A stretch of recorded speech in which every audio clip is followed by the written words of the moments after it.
എല്ലാവർക്കും സ്വാഗതം. +1 കെമിസ്ട്രിയിലെ periodic table എന്ന ചാപ്റ്ററിലെ പീരിയോഡിക് പ്രോപ്പർട്ടീസുമായിട്ട് ബന്ധപ്പെട്ട രണ്ട് കാര്യങ്ങളാണ് ഇന്ന് നമ്മൾ പറയാൻ ഉദ്ദേശിക്കുന്നത്. അപ്പോൾ അതിൽ ഒന്നാമത്തെ കാര്യം ഓക്സൈഡുകളെ പറ്റിയാണ്. കുറെ ഓക്സൈഡുകളുടെ ഫോർമുല എഴുതിയിട്ടുണ്ട്. Na2O sodium oxide, CaO calcium oxide, Cl2O7 ക്ലോറിന്റെ oxide, carbon dioxide, aluminium oxide, arsenic oxide, NO nitric oxide, nitric oxide, N2O nitrous oxide,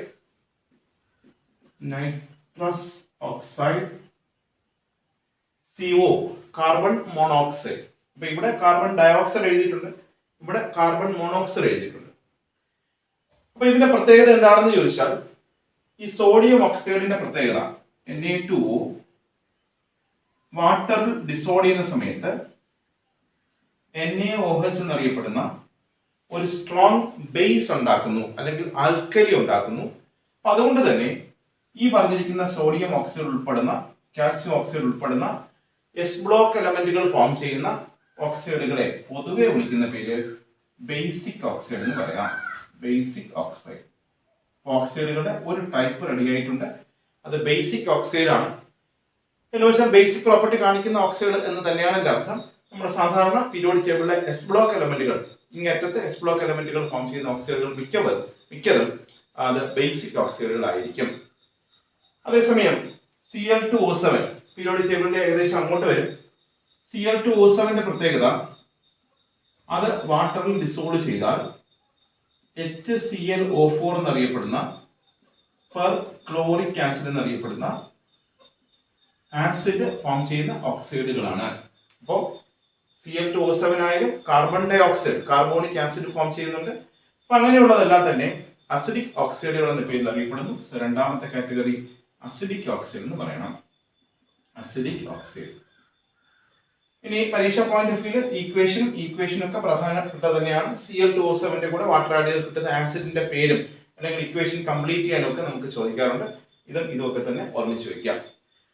ഇനി അടുത്ത അലുമിനിയം ഓക്സൈഡിന്റെ പ്രത്യേകത, നിങ്ങൾ ചെറിയ ക്ലാസ്സിൽ കേട്ടിട്ടുണ്ട്. അലുമിനിയം ഓക്സൈഡിന് അസിഡിക് പ്രോപ്പർട്ടിയും ഉണ്ട്, ബേസിക് പ്രോപ്പർട്ടിയും ഉണ്ട്. അതുപോലെ തന്നെയാണ് ആഴ്സനിക് ഓക്സൈഡ്. അങ്ങനെ രണ്ട് പ്രോപ്പർട്ടിയും കാണിക്കുന്ന ഓക്സൈഡുകളെ നമ്മൾ വിളിക്കുന്ന പേര് ആംഫോടെറിക് എന്ന് പറയാം. ആംഫോടെറിക് ഓക്സൈഡ്. ഇനി അതേസമയം nitric oxide, nitrous oxide, carbon monoxide, ഈ പറഞ്ഞിരിക്കുന്ന മൂന്ന് ഓക്സൈഡിന്റെ പ്രത്യേകത രണ്ട് പ്രോപ്പർട്ടിയും ഇല്ലാത്ത ഓക്സൈഡുകളാണ്. അങ്ങനെ രണ്ട് പ്രോപ്പർട്ടിയും കാണിക്കാത്ത ഓക്സൈഡുകളെ നമ്മൾ വിളിക്കുന്നത്, നാലാമത്തെ ഹെഡിങ്, അത് ന്യൂട്രൽ ഓക്സൈഡ് എന്ന് പറയാം. Neutral oxide. ഓക്കെ, അപ്പൊ നമ്മൾ പരീക്ഷാ പോയിന്റ് ഓഫ് വ്യൂ നല്ലൊരു ചോദ്യമാണ് ഇപ്പൊ സംസാരിച്ചത്. ഓക്സൈഡുകളെ പറ്റി എഴുതുക എന്ന് ചോദിച്ചാൽ, ഓക്സൈഡുകൾ 4 തരത്തിലുണ്ട്. ബേസിക് ഓക്സൈഡ് എന്നും, അസിഡിക് ഓക്സൈഡ് എന്നും, ആംഫോടെറിക് ഓക്സൈഡ് എന്നും, ന്യൂട്രൽ ഓക്സൈഡ് എന്നും ക്ലാസിഫൈ ചെയ്യാം. ഇനി എക്സാമ്പിൾസ് വളരെ ഷാർപ്പാണ്. ന്യൂട്രൽ ഓക്സൈഡ്സിന്റെ എക്സാമ്പിൾ ആയിട്ട് കൃത്യമായി ഈ പറഞ്ഞിരിക്കുന്ന 3 എക്സാമ്പിൾ തന്നെ പഠിച്ചു വയ്ക്കുക. Nitric oxide, nitrous oxide, carbon monoxide. Basic property കാണിക്കുന്ന ഓക്സൈഡുകളെ ബേസിക് ഓക്സൈഡ് എന്നും, അസിഡിക് പ്രോപ്പർട്ടി കാണിക്കുന്ന ഓക്സൈഡുകളെ അസിഡിക് ഓക്സൈഡ് എന്നും പറയാം. രണ്ട് പ്രോപ്പർട്ടിയും കാണിക്കുന്ന ആൾക്കാരെ ആംഫോടെറിക് എന്നും, രണ്ട് പ്രോപ്പർട്ടിയും ഇല്ലാത്ത ആൾക്കാരെ ന്യൂട്രൽ ഓക്സൈഡ് എന്നും പറയാം. ന്യൂട്രൽ ഓക്സൈഡ്സിന് എക്സാമ്പിൾ ആയിട്ട് nitric oxide, nitrous oxide, carbon monoxide. അതേസമയം ആംഫോടെറിക് ഓക്സൈഡ് ആയിട്ട് അലുമിനിയം ഓക്സൈഡ്, ആഴ്സനിക് ഓക്സൈഡ് പറയാം. പിന്നെ ഈ ഇക്വേഷൻസ് വളരെ പ്രധാനപ്പെട്ടതാണ്. Na2O + H2O gives NaOH. അതുപോലെ തന്നെ Cl2O7 + H2O gives HClO4 എന്നറിയപ്പെടുന്ന ക്ലോറിക് ആസിഡ്. ഇക്വേഷൻ ബാലൻസ്ഡ് അല്ലെന്ന് മാത്രമേ ഉള്ളൂ. ഇക്വേഷൻ അല്ലാതെ പഠിച്ചു വെച്ചാൽ മതി. ബാലൻസ് ചെയ്താൽ കുഴപ്പമില്ല. അപ്പൊ ഒന്നാമത്തെ പ്രോപ്പർട്ടി നമ്മൾ പറഞ്ഞു കഴിഞ്ഞു, ഓക്സൈഡുകളെ പറ്റിയാണ്.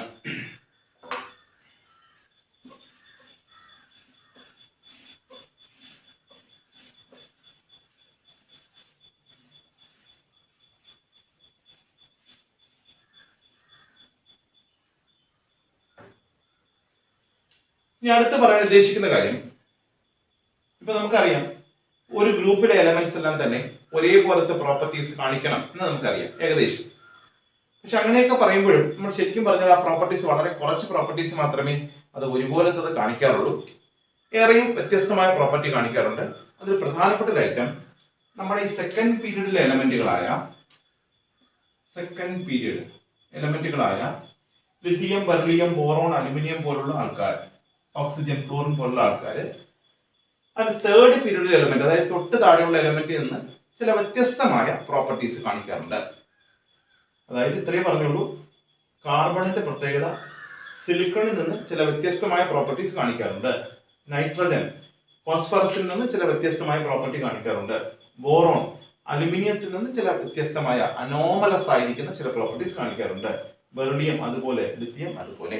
ഓക്കെ, പറഞ്ഞു വരുന്ന അടുത്ത രണ്ടാമത്തെ പോയിന്റ് അതാണ്. അനോമലസ് പ്രോപ്പർട്ടീസിനെ പറ്റിയാണ്. സെക്കൻഡ് പീരീഡ് എലമെന്റുകളായ lithium, beryllium, boron, carbon, nitrogen, oxygen, fluorine പോലുള്ള ആൾക്കാർ തൊട്ട് താഴെയുള്ള എലമെന്റിൽ നിന്ന് ചില വ്യത്യസ്തമായ പ്രോപ്പർട്ടീസ് കാണിക്കുന്നു. അത് എന്തുകൊണ്ടാണെന്ന് മനസ്സിലാക്കണം. അപ്പൊ എന്തുകൊണ്ടാണെന്ന് മനസ്സിലാക്കുന്ന നേരത്ത് ഉദാഹരണം, ഇപ്പൊ കാർബണും സിലിക്കണും തമ്മിലൊരു കോമ്പറ്റീഷൻ, അവർ തമ്മിലുള്ള ഒരു കമ്പാരിസൺ ആണ് നമ്മൾ സംസാരിക്കുന്നത്. കാർബണിന്റെ atomic number 6, electronic configuration subshell 1s2, 2s2, 2p2. Okay.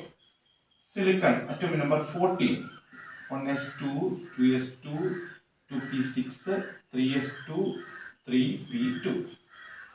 അപ്പൊ നമ്മൾ എല്ലാവരും കേട്ടിട്ടുണ്ട്, തേർഡ് ഷെല്ല് സ്റ്റാർട്ട് ചെയ്യുന്ന സമയത്ത് 3s എന്ന സബ്ഷെല്ലുണ്ട്, 3p ഉണ്ട്, അതുപോലെ തന്നെ 3d എന്നറിയപ്പെടുന്ന സബ്ഷെല്ലുകളും നിലവിലുണ്ട്.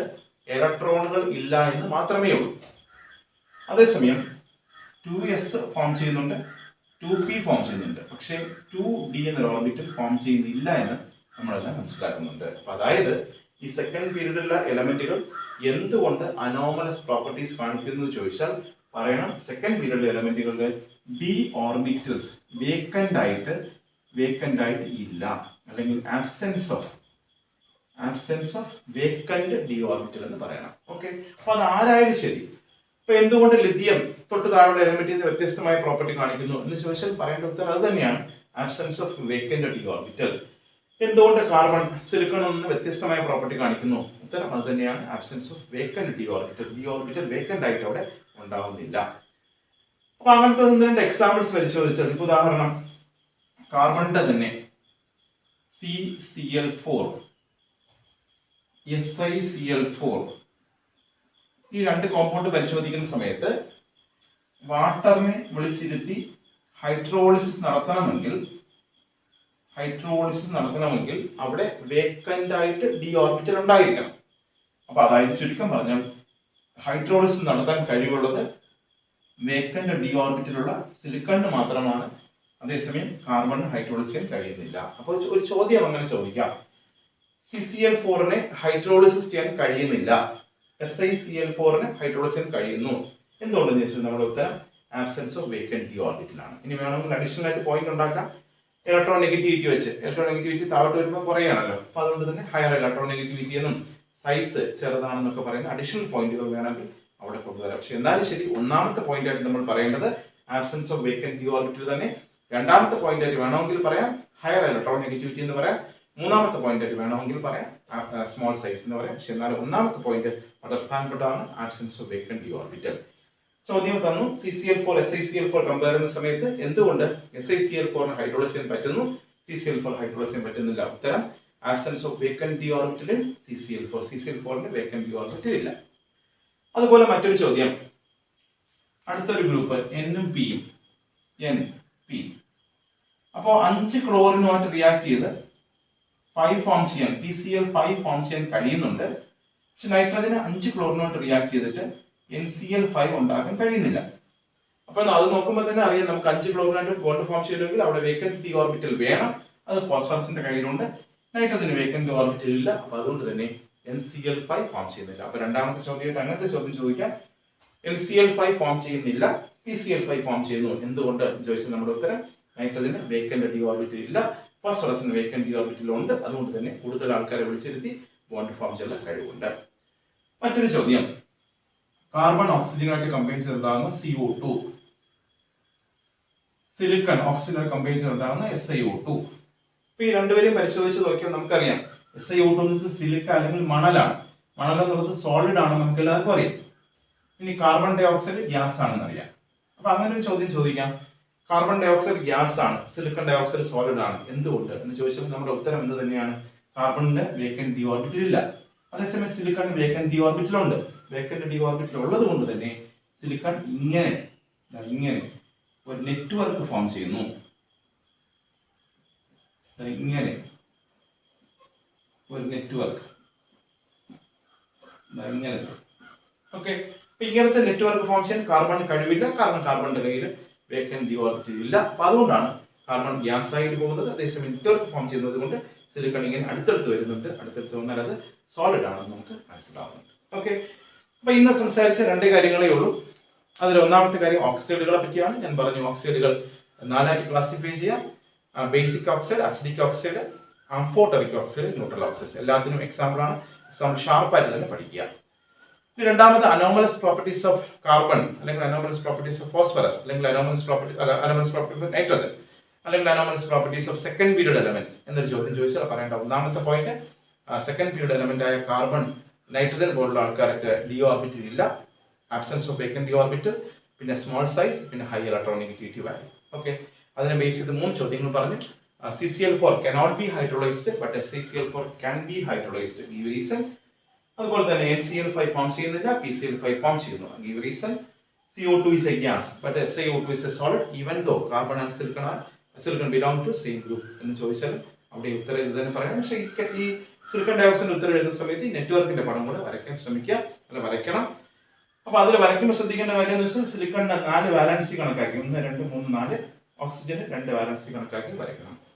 ഓക്സിജന് ചുറ്റും 2 വാലൻസി കാണിക്കാവൂ, സിലിക്കണിന് ചുറ്റും 4 വാലൻസി കാണിച്ച് വരയ്ക്കണമെന്ന് കൂടെ ഓർമ്മിക്കണം. ഓക്കെ, അപ്പൊ ഇത്രയും കാര്യങ്ങളാണ് ഈ ചാപ്റ്ററിൽ നമ്മൾ ഉൾക്കൊള്ളിച്ചിരിക്കുക എന്ന് ഓർമ്മിക്കുക. നല്ലവണ്ണം പഠിക്കുക. ബാക്കി ഉള്ള കാര്യങ്ങൾ നമുക്ക് അടുത്ത ക്ലാസ്സിൽ